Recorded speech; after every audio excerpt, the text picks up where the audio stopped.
បងមានមុខម្ហូបថ្មីមួយទៀតហើយគឺត្រីចំហុយទឹកស៊ីអ៊ីវចិនហើយត្រីប្រភេទនេះគឺងាយស្រួលសាច់វាទន់ហើយផុយហើយនេះគឺត្រីឡាប់យ៉ាក្រហមបងអាចចំហុយក៏ឆ្ងាញ់ដែរណាត្រីឡាប់យ៉ាក្រហមក៏ត្រូវដែរហើយក៏មានត្រីសាម៉ុនល្អមែនតើសម្រាប់ថ្ងៃនេះខ្ញុំបានទិញត្រីនេះមួយបក់មាន4ត្រីដើម្បីទៅធ្វើចំហុយទឹកស៊ីអ៊ីវហើយត្រីឡាប់យ៉ាថ្ងៃនេះក៏ល្អមែនតើបងក្នុងការធ្វើក្បួនចំហុយទឹកស៊ីអ៊ីវបែបចិនហ្នឹងគឺងាយស្រួលទេ20នាទីបានញ៉ាំហើយចឹងបងស្ដាប់វីដេអូនេះចុះបងអាចធ្វើញ៉ាំបានភ្លាមចឹងខ្ញុំយកត្រីនេះចំនួន2ទៅលាងហើយក្បួនលាងត្រីប្រភេទណាក៏ដោយជាពិសេសត្រីសមុទ្រអីដើម្បីឲ្យជ្រះក្លិនមិនត្រឹមជ្រះក្លិនឆ្អាបទេជ្រះទាំងក្លិនរបស់ត្រីមួយនឹងផងដែរបាត់ក្លិនតែម្ដងបង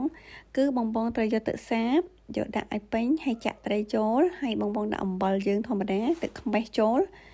គឺកាត់ 100% អស់ក្លិនត្រីហើយអស់ក្លិនឆ្អាបបន្ទាប់មកបងរៀបចំគ្រឿងផ្សំដើម្បីចំហុយទឹកស៊ីអ៊ីវចាចំពោះបញ្ជាក់ចំពោះត្រីគ្រប់យ៉ាងដែលបងចង់លាងឲ្យជ្រះបាត់ទាំងក្លិនត្រីហើយបាត់ឆ្អាបគឺប្រើទឹកខ្មេះមួយអំបិលហើយដាក់ទឹកសាបត្រជាក់យើងដើម្បីលាងនោះនឹងបាត់ក្លិនឆ្អាបហើយក៏បាត់ក្លិនត្រីនឹងដែរហើយងាយស្រួលមែនតើក្បួនតិចនេះគឺពិសេសបងយកចាំទុកឲ្យធ្វើជារៀងរាល់ដងក្បួនចំហុយត្រីគឺពិសេសខ្ញីខ្ទឹមសឲ្យច្រើនស្លឹកវ៉ាន់ស៊ុយលឹកខ្ទឹម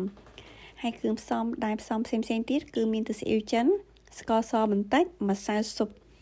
គឺងាយស្រួលតែប៉ុណ្្នឹងបងអត់មានធ្វើអីផ្សេងទៀតទេហើយយើងដាក់ចំហុយតែ20នាទីគឺអាចញ៉ាំបានហើយ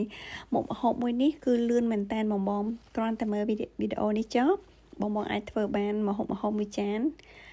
ឆ្ងាញ់តែ20នាទីបង